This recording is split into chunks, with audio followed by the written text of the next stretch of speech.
The Toronto Blue Jays just signed a catcher, a veteran catcher, to address the depth at the catcher position for the Toronto Blue Jays in their minor league system.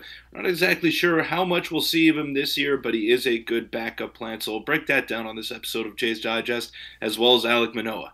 We just probably got worst case scenario news from him, so we'll break that down and much more coming up next.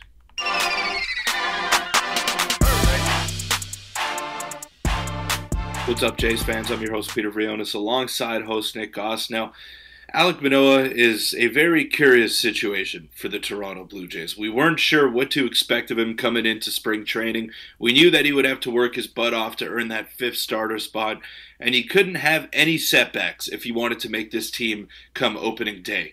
Now, it's looking more and more likely that Bowden Francis is going to be the guy going forward for the Blue Jays. We're not sure what this means for Alek Manoah past the first 2 months of the season, but for right now, it's looking like he's going to have to start in the minor leagues. He's going to have to go in a throwing program again and basically start from square one. So this is worst case scenario for the Toronto Blue Jays. I mean, we wanted a bounce back for this guy. We wanted him to be good because he was so dominant coming into the major leagues when he first started. But he's a shell of himself right now, and he's just not that same guy anymore. The velocity isn't there, the stuff isn't there, and the command certainly isn't there. So he was terrible in his first spring training start, terrible. And I guess the silver lining that you could take out of it was that his stuff was moving, and he had a decent fastball velocity. But then he gets hurt, and now he can't throw, and he's got some shoulder tightness, and he's not throwing bullpens, and he's not progressing. So right now, it's Bowden Francis's job to lose, and maybe you could throw a few other names in there that are in the system. But Bowden Francis seems to be the guy, and Nick, I'm just wondering, what are the Jays going to do with Manoah going forward here? Yeah, there's a pretty bad update today. Before we get into it, a quick reminder, hit the subscribe button. We're on the road to 12,000. Let's just start with the Manoah stuff right now. It's a pretty brutal update, not in the sense that he's going to be out for the season or he's going to be out for a very, very long time per se, but Keegan Matheson dropped a bit of a report here, and this is news from very recently, about an hour ago, saying Alek Manoah's right shoulder is still sore and he is not ready to throw a bullpen session that was scheduled for today. And then he goes on to say, from here, they will continue to evaluate Manoah daily. The MRI last week showed no structural damage, which is good, but at this point, it's obviously very unlikely that Manoah will be ready for opening day. And that's kind of the big thing. You say worst case scenario. Obviously, worst case scenario would be a major injury, but regarding like a realistic worst case scenario, him getting hurt after his first start, he came into camp in very good shape. We expected a bounce back, and it's unlikely he'll even be ready for opening day if he would have earned that spot anyway, which is still obviously up in the air with the whole Bowden Francis situation. I don't know what to do at this point. Obviously, there's some other stuff came out. Ben Nicholson said his shoulder is still a bit sore, was slated to throw bullpen, but it's still day-to-day, not off of a mound. So, I mean, he's not day-to-day, clearly, if he's not even throwing off of a mound. I guess day-to-day is their term. There's some people saying to sign Blake Snell, which I'm sure we'll cover in a future video. But Peter, not great. He's still not throwing off of a mound. The injury, we don't know if it's really bad. We don't know if maybe this could be a lingering thing. But what we do know is that he's probably not going to be ready for opening day. And Bowden Francis is going to be the guy most likely. I don't know. Unless they sign and go out and sign a veteran pitcher, a better pitcher like Blake Snell. I don't think that's a realistic possibility, and I know fans want it to happen, but I just don't think the Jays are in the market to spend all that money on a starter. So right now, as it stands, their top four starters are still very good and are going to get the job done if they manage to stay healthy.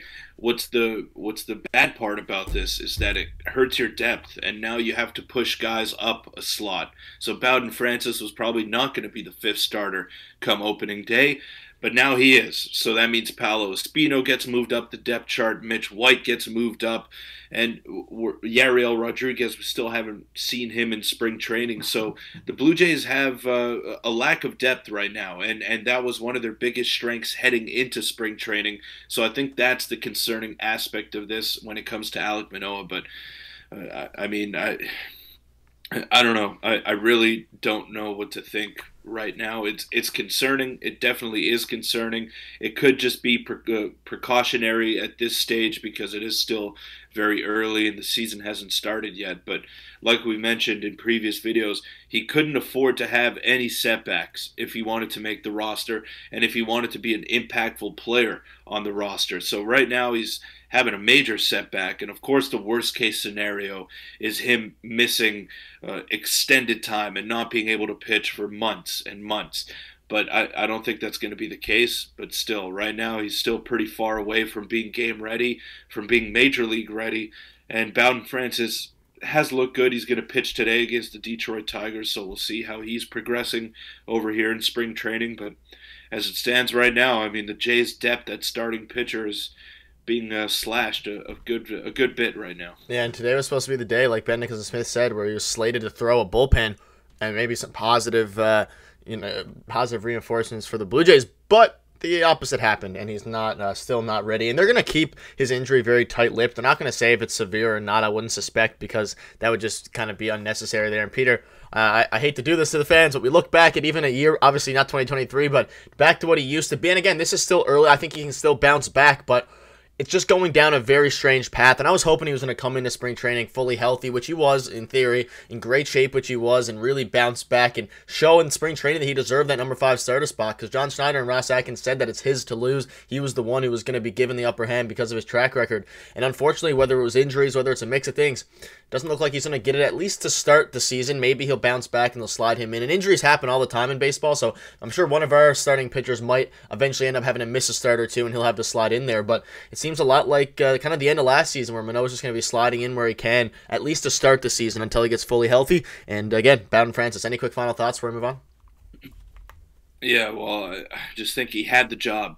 He had the job in his grasp. All he had to do was show consistency and show some progression from what he had done last season, and he failed to do that.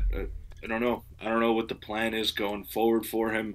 I still think it was smart for the Blue Jays to hold on to him and see what they can get from him moving forward, but it's terrible.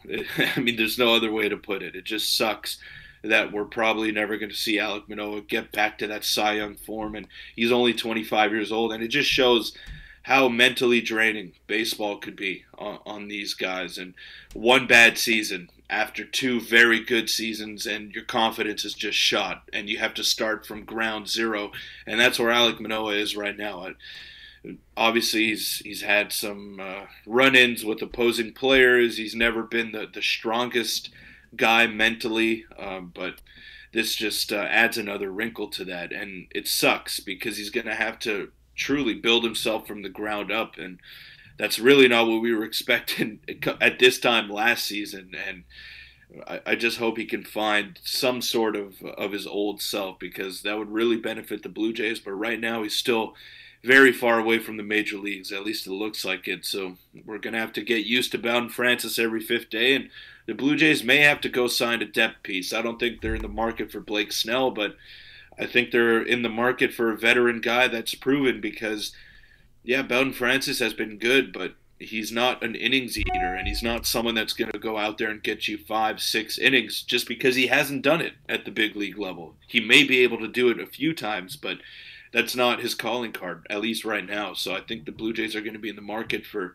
maybe a depth starter on the trade market or something like that. Yeah, I agree, and we'll have to update it for that. And one quick thing here before we move on, or before we wrap up, is the Jays have made a move, and they're making an interesting one. Obviously, it's not a big signing or anything, but they do need, obviously got rid of Tyler Heineman. They brought in Servin, who had a very good spring training, and they made a move bringing Cuban catcher Luis Gomez, who's 29 years old, and they signed him to a minor league deal with the Blue Jays, and he's from the same province and team that played with the Ariel Rodriguez, spent 9 seasons in Cuba, excellent defensive skills. So, Peter, exactly what you'd want out of a kind of a depth catcher guy. And we've seen that a lot of these catchers, even last season when they made the trade for Heineman, we mentioned at the time that there's a good chance we would see him at some point. Heineman made a fairly decent contribution to the team last year in various spots. So it's signings like this. Obviously, they're not going to break any big headlines, but it could pay dividends going forward, especially with how our catchers have been getting injured, it seems, every single season.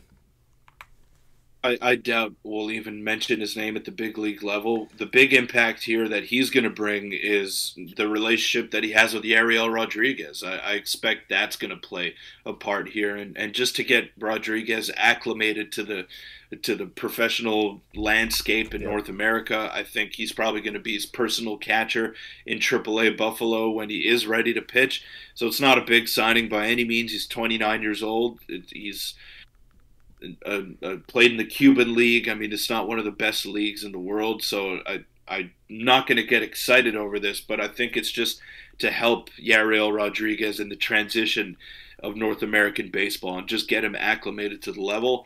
So I think that's the underrated aspect of this signing here, but I can't really see him impacting the big league ball club much more than that. Yeah, probably not, especially with the new guy. I think Brian Servant is his name that we got in the minor leagues. So that'll wrap it up. Let us know what your thoughts are on both of these updates. The Manoah one is a bit interesting. We're going to keep you updated on that. Hopefully it ends up just being precautionary, but again, it's very unlikely that we'll see him opening on opening day or ready for opening day. But that'll wrap it up. Let us know in the comments what your thoughts are on that. And if you want to check out our video from yesterday, click here on your screen now, and we'll see you tomorrow.